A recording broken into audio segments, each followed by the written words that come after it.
The key was cold when I found it. Not cold the way metal always is in the morning. Cold the way something is when it has been sitting in a hallway all night, pressed flat against the gap beneath a door, waiting to be found by someone who almost didn't look down. I almost didn't. I was running late. My coffee was half finished and burning my palm through the paper cup, and I had 17 things cycling through my head in the way they always did when I hadn't slept properly, which was most mornings lately. But I looked down. There it was, a single key on a plain silver ring. No tag, no note, no explanation, just the key, and the faint scratch it had left on the hardwood where someone had slid it under with enough force that it had traveled a good 6 inches past the door's edge and landed almost exactly in the center of my entry mat. I stood there for a long time. My name is Stefan Dean, and I am, as the world insists on cataloging human beings, an omega. Secondary gender. The one that smells like rain before a storm, apparently, though I've never been able to smell it on myself. I'm 26. I work in graphic design. I drink too much coffee. I forget to eat lunch at least 3 days out of 7. And I have lived in apartment 4B of the Whitmore building on Callaway Street for the past 8 months. In that time, I have spoken to exactly 2 of my neighbors. The elderly woman in 4A named Dorothy, who leaves baked goods outside her door on Sundays, and once knocked to ask if I could reach something from her high shelf, and the man in 4C. I have spoken to the man in 4C exactly once. That was enough. Herman Nixon. I knew his name only because I had seen it on a package left outside his door, a box too large for the mail slot, sitting in the hallway one afternoon when I came home. I hadn't meant to read it. I had glanced down the way you glance at things in peripheral vision, not looking but seeing, and the name had lodged itself in my brain the way things do when you aren't trying to remember them. Herman Nixon, 4C. He was an alpha, which I had known from the moment I first passed him in the hallway 3 weeks after moving in. I had been carrying groceries. He had been coming out of his apartment in a dark coat, keys already in hand, and we had nearly collided in the narrow space between our doors. He had stepped back first, held the wall to give me room, and I had said sorry, though it hadn't really been my fault, and he had looked at me. Just looked. He was tall. I am not short, but he made me feel like I was. Sandy brown hair, cut close on the sides, a jaw that looked like it had been designed for the sole purpose of making omegas forget what they were saying. Eyes that were, I had noticed, helplessly, in that one suspended second. A color somewhere between gray and green that I had no good word for. He smelled like cedar and something dark underneath it, something warm and settled and distinctly, unmistakably alpha. He had said, "No problem," and walked past me without looking back. That had been 7 months ago. Since then, I had seen him maybe a dozen times. In the hallway, in the elevator, once at the mailboxes in the lobby. He always looked at me. He never said much beyond a nod. A quiet acknowledgement that existed in the space just past courtesy and nowhere near conversation. I had told myself, firmly and repeatedly, that this suited me perfectly. I had come out of a long relationship 8 months ago. That was why I had moved here. To somewhere new and quiet where no one knew me, and the last thing I needed was to develop any kind of feeling about a neighbor, especially an alpha neighbor. I had mostly succeeded. Mostly. Now I was crouching in my doorway at 7:48 in the morning, holding a key that could only have come from one source, because Dorothy's hands shook too much for her to slide anything that precisely. And the 3 other doors on this floor belonged to people I was certain I had never once made eye contact with. The key was slightly heavier than it looked. Good quality. Not new. There was a small worn spot on one side of the blade, the kind that comes from regular use over years. It had been someone's key for a long time before it ended up here. I turned it over in my palm. No number stamped on it, no distinguishing mark, just a key. I was going to be late. I straightened up, put the key in my jacket pocket, and went to work. I thought about it all day. That is the honest version of events. The version where I admit that I sat at my desk for 8 hours, ostensibly working on a logo redesign for a sustainable packaging company, and spent at least 40% of my mental energy on a small piece of metal that was currently sitting in the inside pocket of my jacket, which was hanging on the back of my chair, which meant it was approximately 18 inches from my right shoulder at all times. Why hadn't he knocked? That was the part that snagged on me. If Herman Nixon had wanted to give me something, to pass along a message, to do anything that a normal person does with a neighbor, he could have knocked on my door. I was home most evenings. I'm not hard to reach, but he hadn't knocked. He had slid a key under my door, in the night, from the temperature of it, and left without a word or a note or any indication of what I was supposed to do with it. My friend Callie, who worked 3 desks over from me and had the very unhelpful habit of being perceptive, brought me a sandwich at noon and said, "You look like you're solving a puzzle that doesn't have a solution." "I might be," I said. "Work thing? Neighbor thing?" She sat down on the edge of her own desk and looked at me with her chin in her hand. "Is this the hot alpha neighbor you've mentioned approximately never, but think about constantly?" I put down my stylus. "I've never described him as hot. You described him as having eyes that were hard to look away from, and then you immediately changed the subject, which is the Stefan Dean version of saying someone is hot." "He left a key under my door." Callie blinked. Then she leaned forward. "Say that again." "This morning. No note. Just a key on a ring slid under the door. I don't know what it's for. I don't know why he did it." She was quiet for a moment, which was unusual for Callie, who processed information out loud as a rule. Then she said, very carefully, "Stefan, that's a very alpha thing to do. Leaving something with no explanation? Leaving something that means I trust you, with access to something without making you ask for it." She tilted her head. It's an offer, but he's not standing there watching you decide." I hadn't thought of it that way. I thought of it that way for the rest of the afternoon. I got home at 6:15. The hallway was quiet, the way it always was in the early evening. That brief window after people returned from work and before the sounds of cooking and television began seeping under doors. My door was just as I'd left it. Herman's door, 4 feet to my right, was closed and showed no light under the gap at the bottom. I stood in my own apartment for a while, jacket still on, key in my hand again. The practical explanations were easy to list. Maybe he had somehow locked himself out and needed a neighbor to hold a spare. Maybe the building super had asked him to distribute something and he'd chosen this method for reasons of his own. Maybe it was a mistake. Maybe it was meant for someone else and had gone under the wrong door. But the building's spare key program went through the front office, not through tenants. And it hadn't gone to 4A or 4D. There were only 4 of us on this floor, and Dorothy was 4A, and 4D was a quiet couple who kept entirely to themselves. It had gone to me. And Herman Nixon was not, in my limited but attentive observation of him, the kind of man who made mistakes with the mundane logistics of his day. He moved through the world with a kind of deliberate, unhurried precision that I had noticed in the elevator once. The way he had glanced at his watch registered the time, and put his phone away in a single practiced motion. He was not careless, so the key was intentional. I turned it over in my palm one more time. Then, because I am a person who defaults to action when confusion becomes unbearable, I went into my kitchen, got a sticky note, wrote nothing on it for 30 seconds, wrote the words, "Is this yours?" and then crossed them out because that was a stupid question, wrote "Thank you," and crossed that out because I didn't know what I was thanking him for, and then finally wrote, "I found this. Let me know if you need it back," and put my phone number underneath. I folded it around the key. Then I walked to 4C, crouched down, and slid it under his door. I stood back up.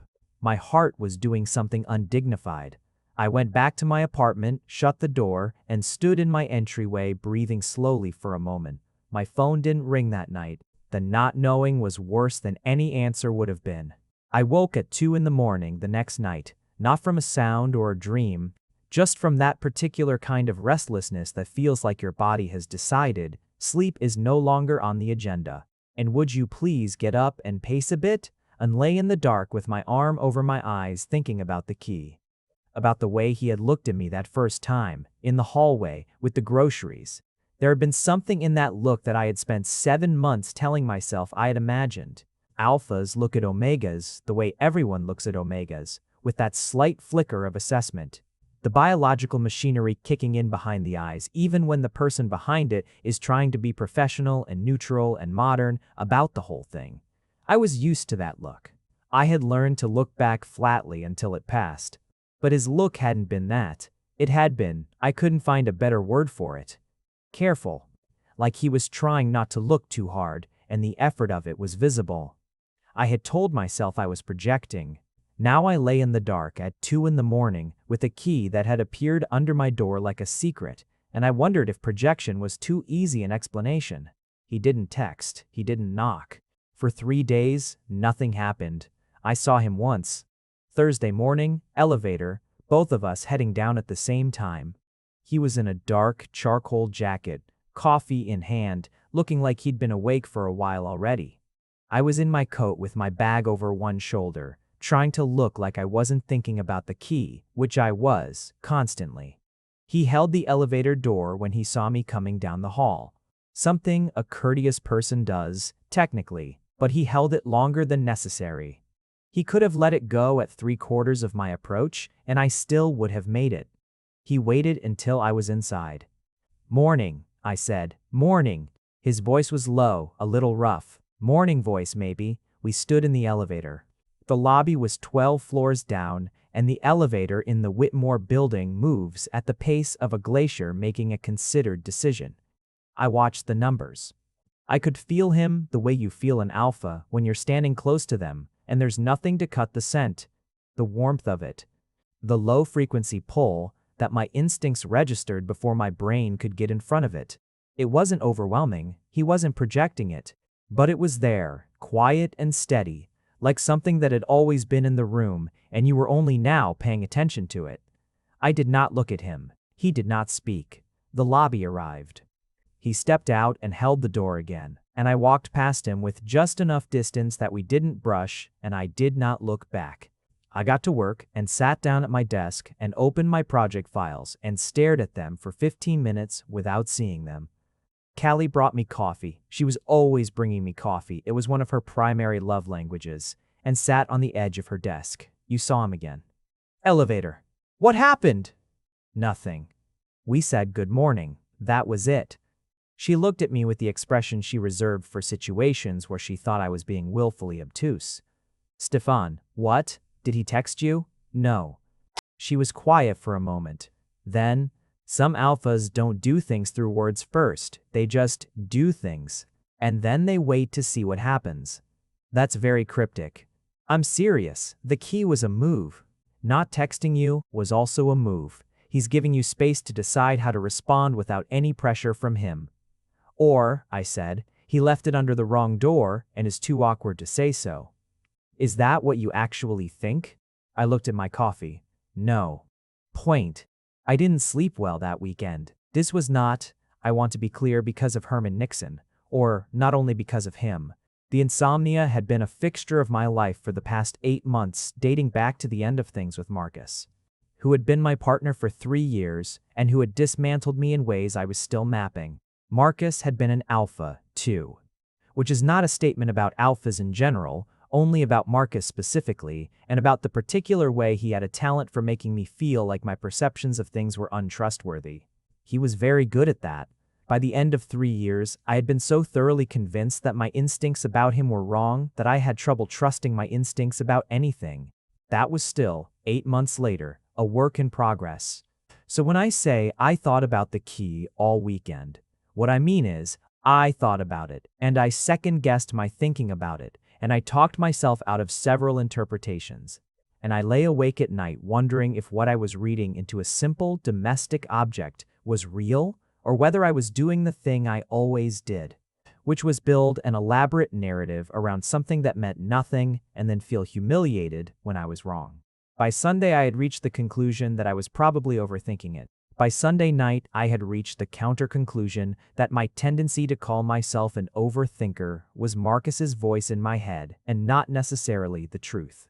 By Monday morning, I was tired and exasperated with myself and no clearer on anything. Monday evening, I came home to find something new under my door. Not a key this time. A small envelope. Cream-colored, the kind that comes with a gift. Inside was a single piece of cardstock, and on it, in handwriting that was careful and slightly compressed, were 3 words. It's a spare. Nasu. That was all. I sat on my entry floor, just sat down right there on the mat and stared at it. It's a spare. A spare key. He had given me a spare key to his apartment. No other explanation. No ask. No instruction for what I was supposed to do with the information.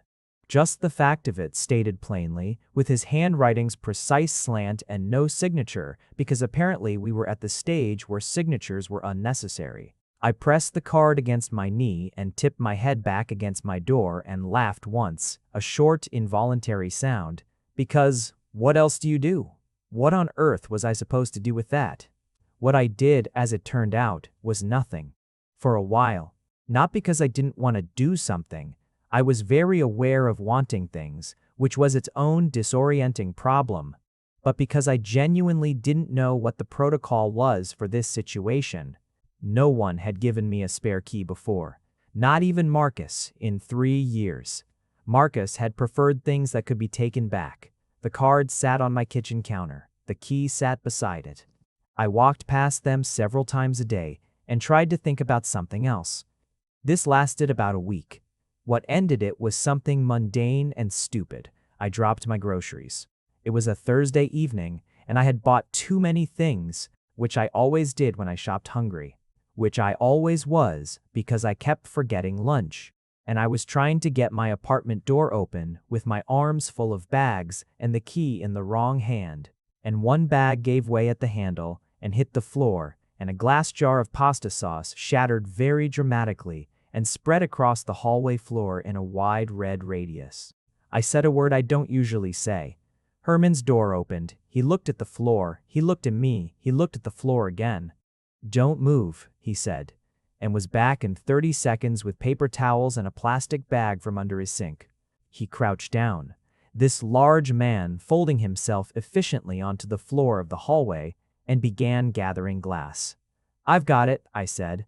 "You're not wearing closed shoes." He glanced at my sneakers, which had mesh sides, which did qualify as not entirely protective against glass.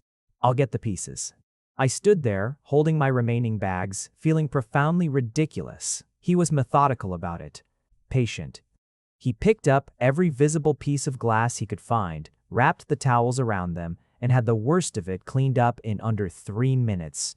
Then he stood and took 2 of my bags without asking, which should have annoyed me but didn't. "Which one?" he said. He meant my door. "This one, 4B. He waited while I got my key in the lock. Successfully this time, and then followed me in and set the bags on the kitchen counter. He glanced around the apartment briefly, not intrusively, just the way anyone does when they enter a new space. My apartment is the kind that looks like a designer's apartment. Prints on the walls, careful color choices, a lot of plants on the windowsill, organized clutter that reads as lived in, but intentional. He took it in and looked like none of it surprised him. "Thank you," I said. "I'm sorry about the mess." "It's not your mess to apologize for. The bags here are terrible quality." He said it simply, like a fact. I've had that argument with myself every time I forget to bring a reusable one and then buy the paper bag and have it collapse. There's usually a 50% chance it makes it to the door.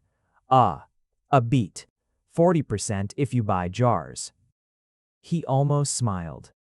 I saw the edge of it, the slight shift at one corner of his mouth, controlled but present. It did something to the general condition of my chest.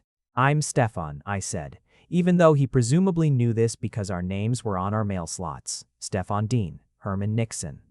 He met my eyes when he said it, level and unhurried. "I know."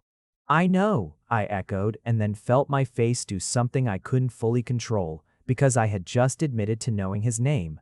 The almost smile came back, clearer this time. "Thank you for the note," I said. "And the key."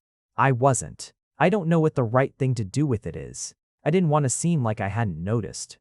He looked at me for a moment. You don't have to do anything with it. It's just there if you need it. Why would I need it?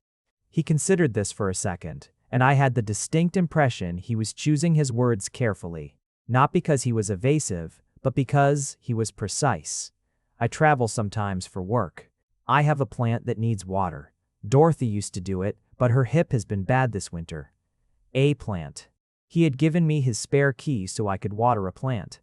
I was aware that my face was doing things, and I could not fully inventory all of them. I can water a plant, I said. I'll let you know before I go. You don't have to. He paused. I thought you should have the option. He left shortly after, and I stood in my kitchen for a long time looking at the bags he'd carried in. I thought you should have the option.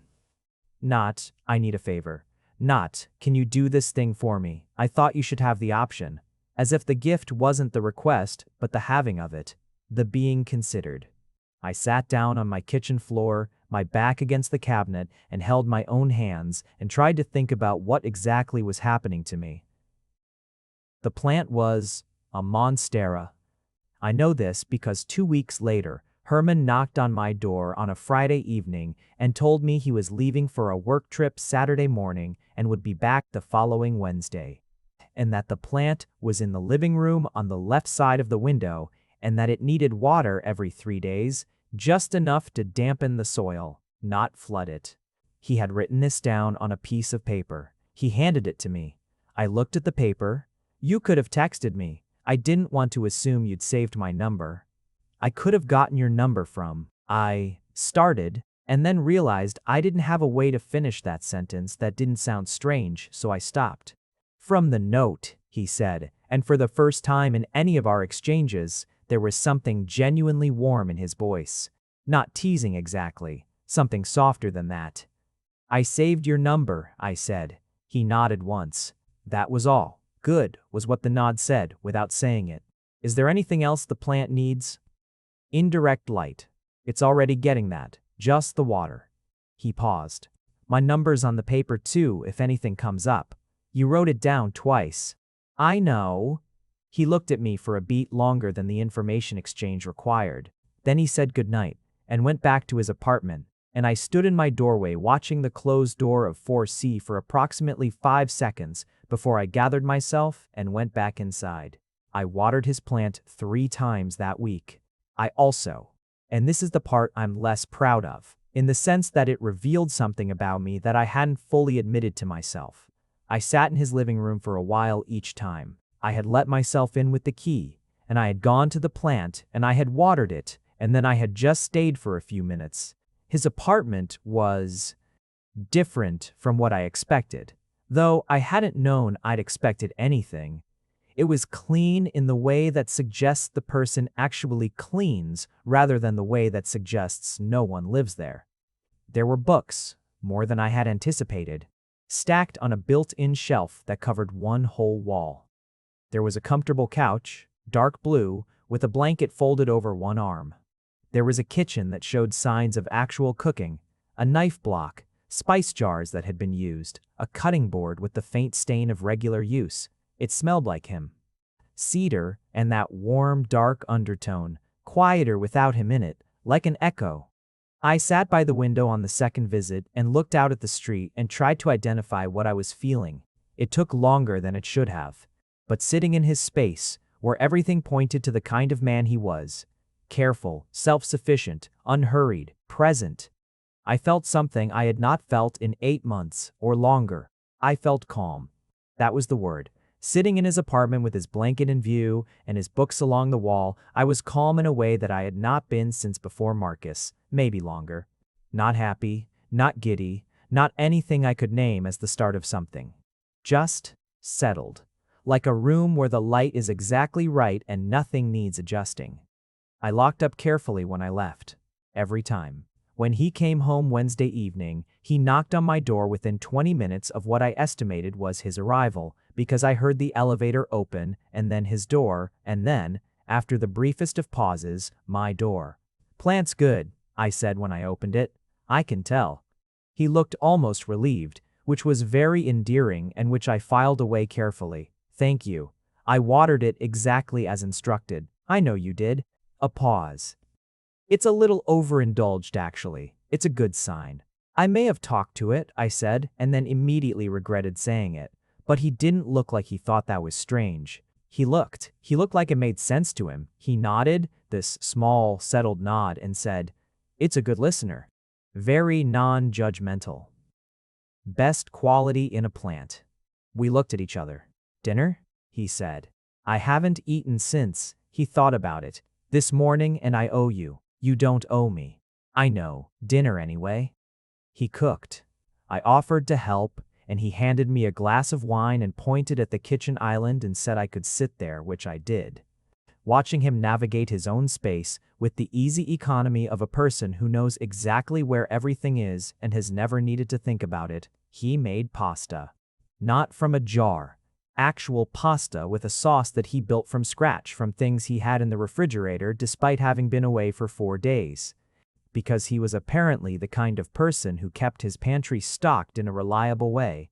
I watched him and drank my wine, and we talked. This was, I realized partway through his description of the project that had taken him out of the city, infrastructure consulting, which was somehow both more interesting and more technical than it sounded. The longest conversation we had ever had. And it felt like we were already past the part where you're establishing the basic facts of each other. We went in sideways, starting in the middle, the way you do with someone you somehow already know a little.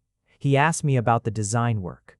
Not the vague, "Is that a creative field?" way that some people ask, but specific questions. What kind of clients? What part of the process did I like best? Was it hard to do creative work under someone else's constraints?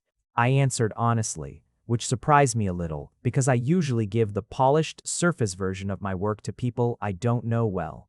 I told him that the best part was the moment when something clicked into the shape it was always supposed to be, and the worst part was that clients often didn't want that shape. They wanted the safe, familiar version of the shape. He listened in the way that makes you feel that your words are landing somewhere and not just dissolving into courtesy. "Do you always know what it's supposed to be?" he asked, stirring the sauce. "The shape? Not right away, but usually before the client does." "And you still show them both?" "I show them what they ask for, and then I show them what I think it should be. Sometimes they pick mine, sometimes they don't, but at least they've seen it." He was quiet for a moment. Then, "That's a good way to do it." He meant it.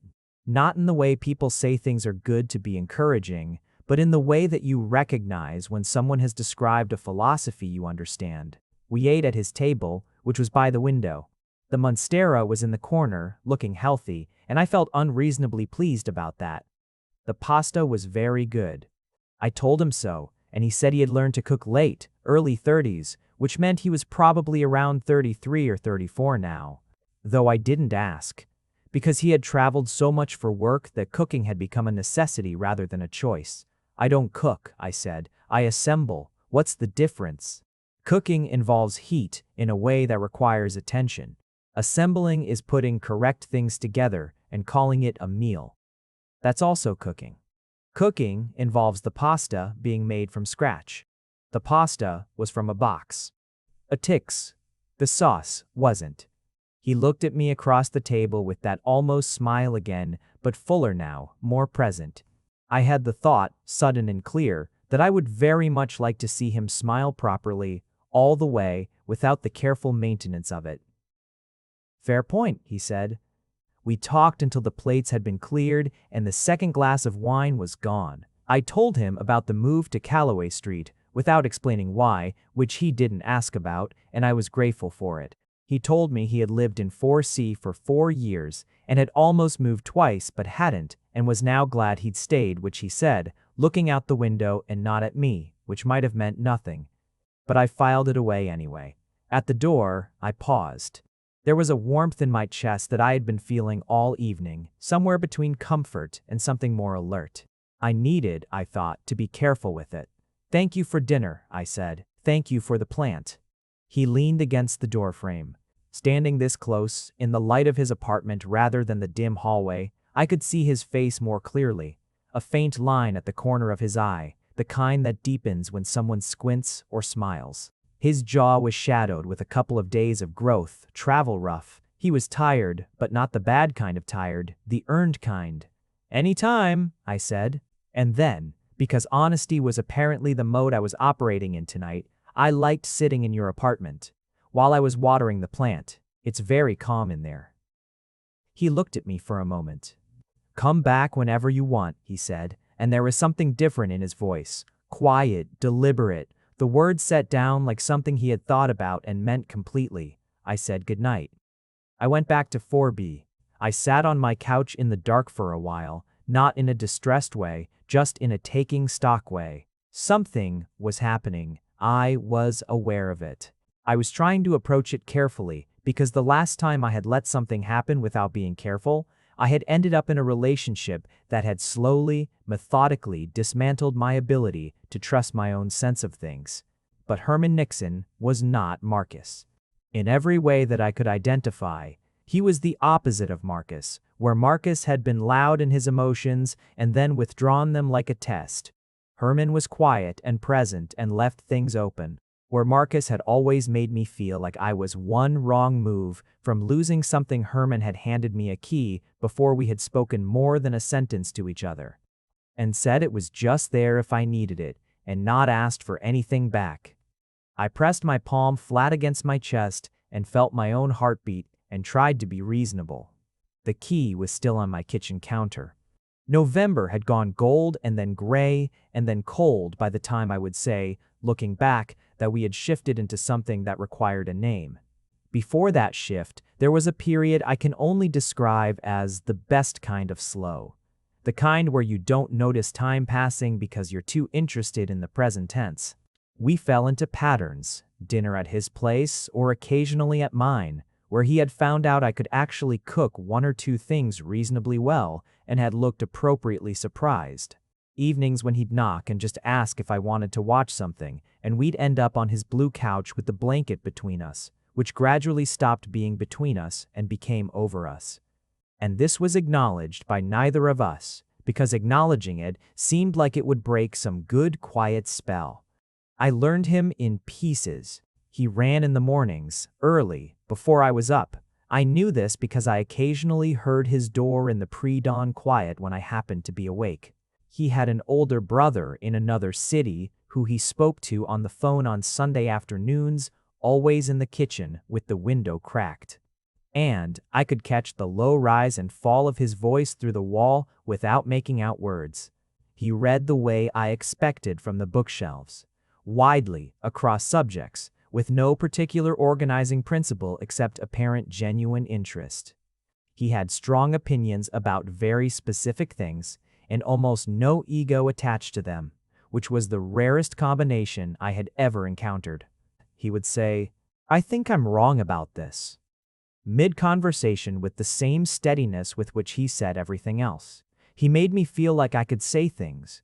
I didn't tell him about Marcus, not for a long time, but somewhere in early November, sitting on his couch with a mug of tea, the monstera doing well in its corner, I heard myself say something that I hadn't quite said to anyone yet, not Callie. Not in the way I'm saying it now. I stopped trusting my own judgment for a while, I said, about what things meant. I talked myself out of things I knew. He was quiet for a moment. "Someone taught you to do that?" "Yes." He turned and looked at me, not searchingly, just present. "That takes a long time to undo. I'm working on it." He nodded. "For what it's worth," he said, very carefully, "your read of things seems good to me, what I've seen of it." I looked down at my tea. "What things have you seen me read?" "The plant," he said, with that almost smile. "It's doing better than it ever has." I laughed, and it surprised me, the ease of it. "I'm serious though," he said, quieter. "The things you notice, the things you name, they're accurate." I didn't know what to say to that. I sat with it. He let me. What I noticed about Herman, which I turned over in the weeks after that evening, he never pressured me to clarify things. He never asked me to name what this was, between us, what we were doing, where it was going. He was simply present in it, consistently, reliably, with the same kind of patient attention he gave to everything else. And this, paradoxically, made me more willing to edge closer to naming it myself. The first time I understood what I felt, not suspected, not half admitted, but actually understood, was a Wednesday in late November. I had a bad day. The kind where nothing goes catastrophically wrong, but everything goes slightly wrong in an accumulating way. And by 6 o'clock, you are sitting in your apartment with your coat still on because you didn't have the energy to take it off. My client had rejected 3 concepts in a row, and then in the email sending the rejection, had described what they wanted in terms so vague and contradictory that I had read it 4 times trying to find the actual instruction buried inside it. My computer had also, in a separate and unrelated insult, updated itself and rearranged my workspace in a way that required an hour of reconfiguration. And on the train home, I had stood the whole way next to someone whose cologne was overpowering in a way that activated every omega-adjacent nerve ending I had, and not in a pleasant direction. I sat on my couch in my coat and stared at the wall. My phone buzzed. From Herman, soup, if you want. I stared at the text. I hadn't told him about the day. I hadn't knocked.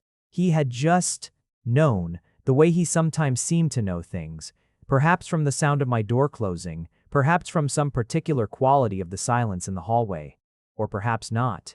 Perhaps it was just good timing. Perhaps he had made soup and had extra and thought of me. The how didn't particularly matter. What mattered was that the text was there, and that reading it did something to the tight, unhappy knot in my chest that nothing else had touched in 2 hours. I went to 4C. He had made chicken soup from scratch, which I did not have the emotional bandwidth to comment on. He put a bowl in front of me at the counter and sat on the opposite side with his own and didn't ask me what was wrong. I ate. The soup was very good. Warm and solid and real in a way that the day had not been. Halfway through, I said, "How did you know?" "I heard your door," he said, "the way it sounded when you closed it." "You can tell by the way I close my door?" He considered this, the way he considered things. "I can tell when you've had a hard day." I looked at him across the counter. This was the moment, I think. Not a dramatic one. Just a bowl of soup and his gray-green eyes and the quiet of his apartment and the understanding that I had, without quite realizing it, been known by someone. That I had let myself be known. "Thank you," I said. "You don't have to thank me for soup." "I'm not thanking you for soup." He met my eyes, and he didn't look away, and I didn't look away, and the space between us had a quality to it, quiet and warm and almost electric. He reached across the counter and put his hand over mine on the mug. He had large hands. His was warm. We stayed like that for a moment. "Stefan," he said, my name in his voice gone quieter than usual. Not a question, just my name. "I know," I said, because I did. I want to tell this part carefully because it mattered. It wasn't rushed. That was the most important thing, that nothing in what happened between us was rushed or pressured or taken.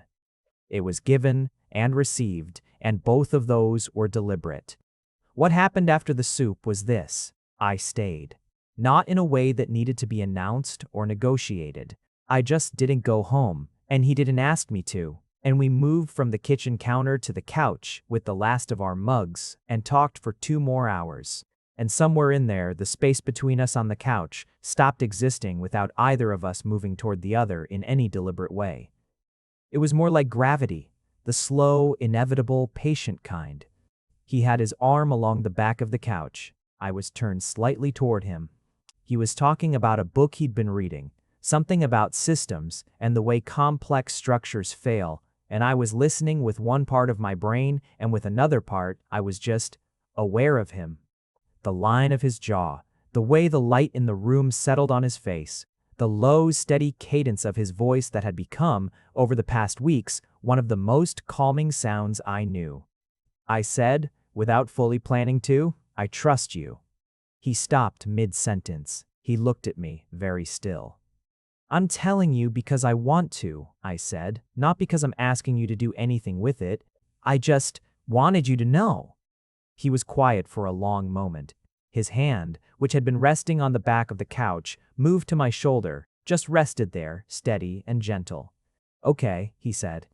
And then, "I'm not going to do anything to break it."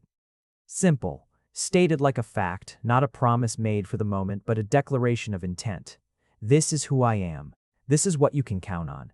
I turned my face into his shoulder without really deciding to, and he moved his arm and let me. And we stayed like that for a while without speaking. His hand was in my hair, patient, unhurried. I could feel his heartbeat, steady and strong. This, I thought clearly, was what calm felt like in the body rather than just the mind. The first time he kissed me was a week later. We were in my apartment, which was a change from the usual. I had been working late. He had appeared at my door with coffee, which he did sometimes now, and we had ended up at my kitchen table with my project files spread around us while I talked through the concept problem, and he listened and asked the occasional clarifying question that turned out to be the right question. The problem resolved itself the way it usually does when you say it out loud to someone who doesn't already know what you mean. I sat back and said, "That's it," with the particular satisfaction of a click falling into place, and he looked across the table at me with something in his expression that I was getting better at reading. Pleased. And warm, and something else underneath it that I had been noticing more and more. I looked at him. He looked back. "Can I?" He started. "Yes," I said. He leaned across the table and kissed me, one hand coming up to cup my jaw, and it was... I want to be precise about this. It was like the rest of it. Like the key, and the note, and the soup. Quiet and certain and utterly without urgency, as if he had all the time in the world and intended to use it well. I kissed him back. When he pulled back, his hand was still at my jaw, his thumb at my cheekbone, and he looked at me the way I had spent months noticing him look at me. That careful look, attentive, holding something in. "I've wanted to do that," he said, "for a long time." "Since the groceries?" "Since before that, honestly." "A beat. You moved in on a Saturday. I saw you in the lobby with the moving company. You were arguing with one of them very politely about how to handle a framed print. I stared at him. That was 8 months ago. I know. You didn't. You never. You didn't want to be bothered," he said simply. "I could tell. You just moved somewhere new and you wanted to be left alone, so I left you alone." I sat with this for a moment. The patience of it. 8 months of proximity, of careful, measured distance, of a spare key slid under a door rather than a knock. "The key," I said slowly. "That was you, deciding I might be ready." He looked at me with that expression. Careful, warm. "I thought if you had the option and didn't want to use it, nothing would change. But if you did." "You gave me the exit before you gave me the door," I said. He didn't answer, but his hand moved slightly, thumb tracing my cheekbone once, and that was answer enough. I leaned forward and kissed him again, and this time neither of us pulled back quickly. December arrived and we did not announce ourselves. This is the part where I should probably say that we had a conversation in which we formally articulated what we were to each other, and in terms of actual conversation that did eventually happen. But first, there was just the fact of it. The daily accumulating fact of us which was quiet and substantial and required no announcement to be real. He was the first face I saw most mornings. If I happened to step out when he was coming back from his run, he had started bringing coffee for 2 on the mornings after I'd stayed over, which was becoming more frequent. I started keeping a toothbrush in his bathroom without either of us making any particular comment about it, and one day I noticed a spare set of my preferred shampoo on his shower shelf, which I had not put there. And I chose to say nothing because some things are better received than remarked upon. I told Callie in early December in the cafeteria near our office over lunch. She put down her fork. "The alpha neighbor," she said. "Herman." "Herman." She tried the name. "You've been... how long? Officially? A few weeks. In terms of the general trajectory of things, 8 months. 8 months." She stared at me. "Stefan, you've been letting this happen for 8 months without telling me. I was figuring it out. You were scared." I looked at her across the table. Yes, I was scared. She reached across and covered my hand with hers for a moment. That was all she did, and then she picked her fork back up and said, "Is it good?" "It's the most comfortable I've been," I said, "in a very long time." She nodded, and her eyes were a little bright, which was Callie managing emotion by suppressing it very hard. "Tell me about him," she said. I told her. She listened, At the end, she said, "He sounds like someone who decided on you and then waited until you were ready to decide on him." That's one way to put it. Is there a better way? I thought about it, about the key, cold on the floor of my entryway. About the note that just said it's a spare, as if the explanation was in the spare itself, in the fact of the having and the having of the option. "No," I said. "I think that's it exactly." The conversation, the one where we named it, happened on a Sunday afternoon in December, in his apartment, in the quiet after he'd made lunch. We were doing the comfortable domestic nothing of a Sunday. He was reading. I had my sketchbook. The plant was in its corner doing what it did. The winter light was coming through the window at a low, warm angle. He said, without looking up from his book, "Is this what you want?" I looked up. He was looking at me now. "This," he said. "What we're doing. Is it what you want, or is it what's been happening?" I understood the distinction he was drawing. There is a difference between wanting something and drifting into it because it's warm and easy and present. He was asking which this was. He was asking, in his particular careful way, whether I was here intentionally. "Intentionally," I said. He looked at me. "I'm here intentionally, Herman. Every time I could have put distance between us, I chose not to. The plant. Dinner. The couch." I paused. "I've been choosing this every day since the key." He set his book down.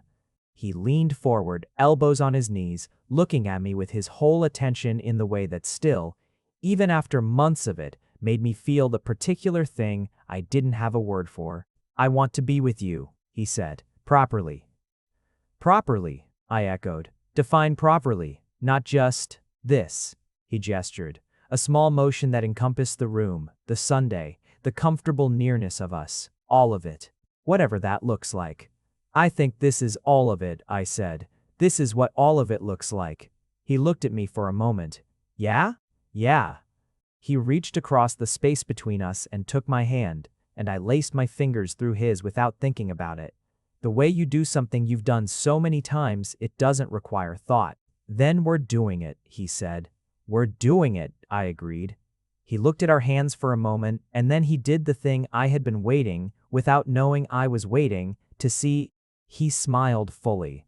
Not the almost smile, not the careful, controlled edge of it, the actual thing, reaching his eyes, transforming his face into something that I felt in my sternum like a struck chord. I was in love with him. I had been, I suspected, for most of December, and quite possibly for the later parts of November, and arguably for longer than that in some quieter form. I didn't say it yet, not that day, because it wasn't the right moment, and I had learned from him the value of timing, of letting the right moment be the right moment rather than forcing it into a different shape.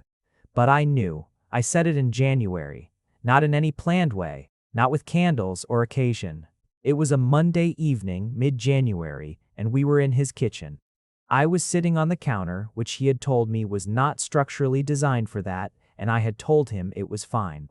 And we were arguing gently about something I genuinely cannot remember now, because it was not the point of the moment.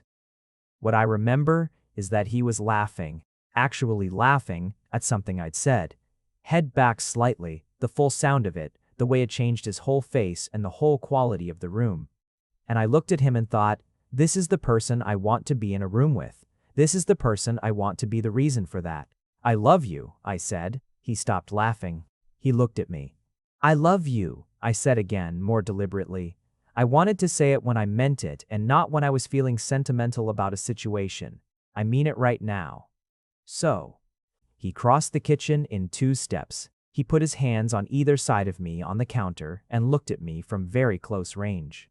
And his expression was doing several things at once, open and serious, and something that looked like it had been waiting for a while to be what it was. "I love you," he said. "I've been wanting to say that for a while." "How long?" "Long enough that I'm not going to say it because you'll judge the timeline." "Herman." "November." "Early or late? Does it matter?" "I want to know when." "The soup," he said, very simply. "When you said you weren't thanking me for soup."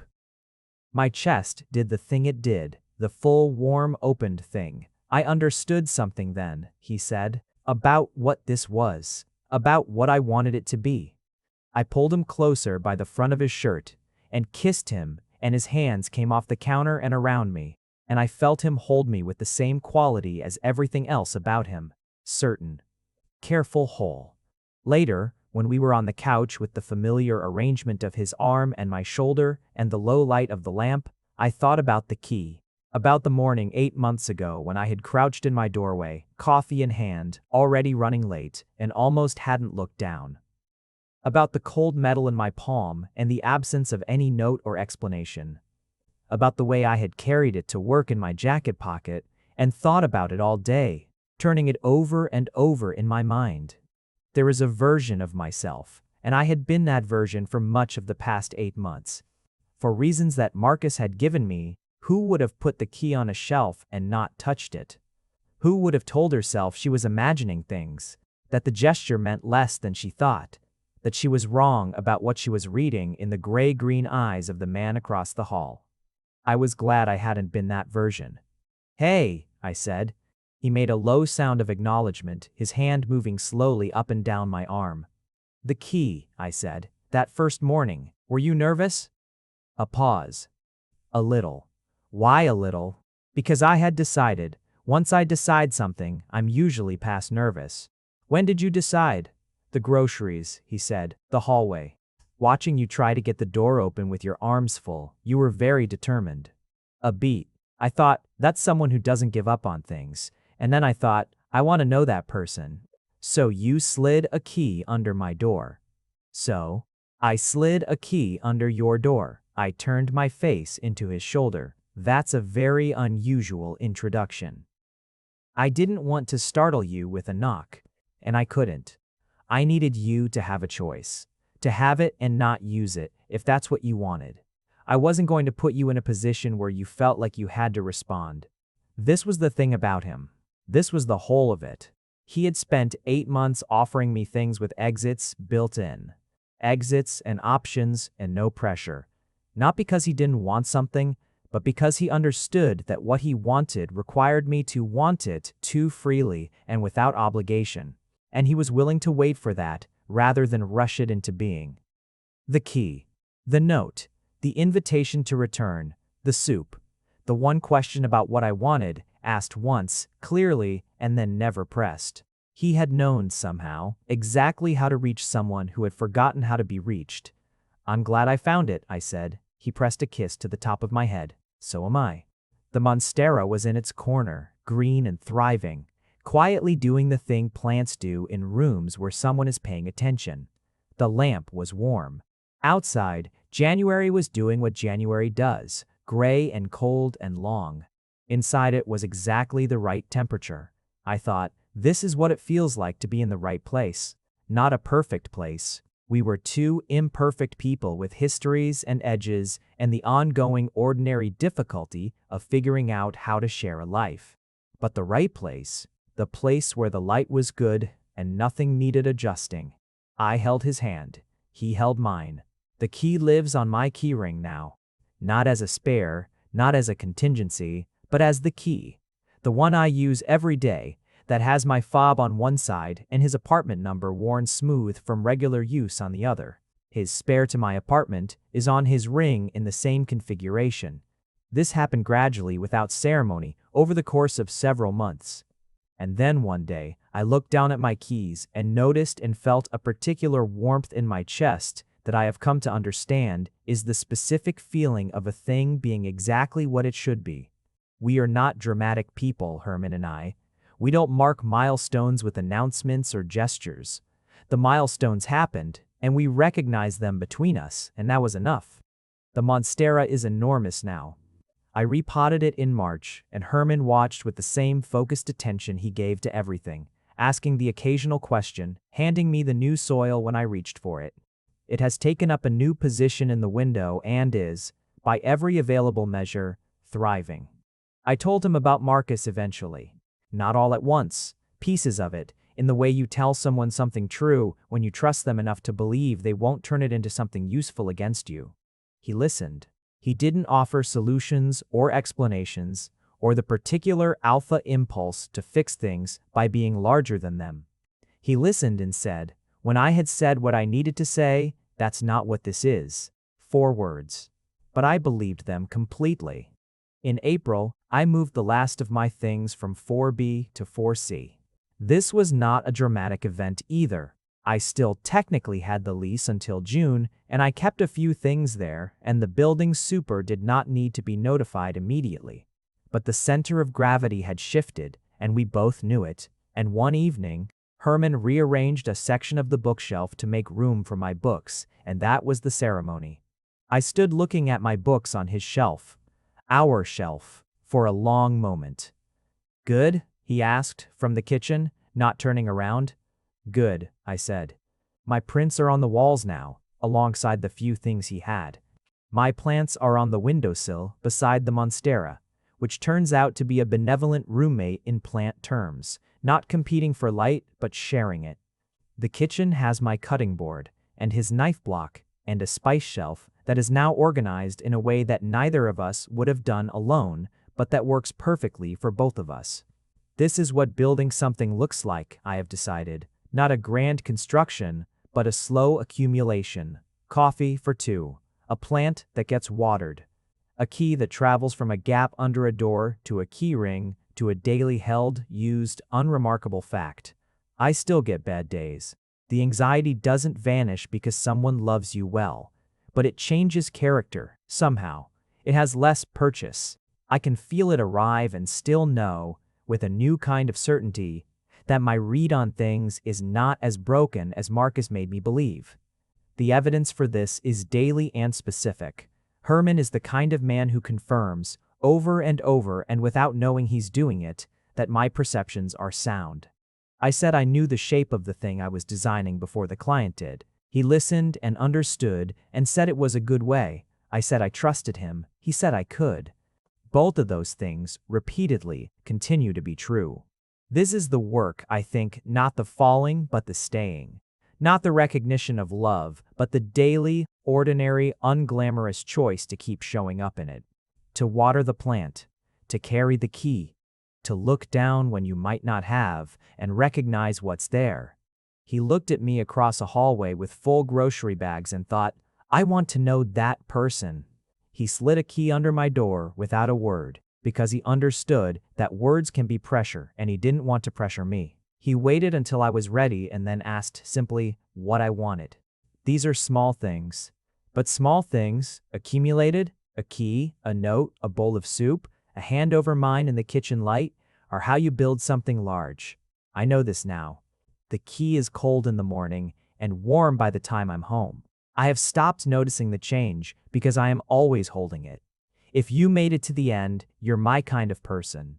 Leave a subscribe, comment down your favorite part of the story, and if you want early access to videos, exclusive content, or just want to support the channel, make sure to join our Patreon. Link is in the description. Even one member genuinely means the world to me. See you in the next one.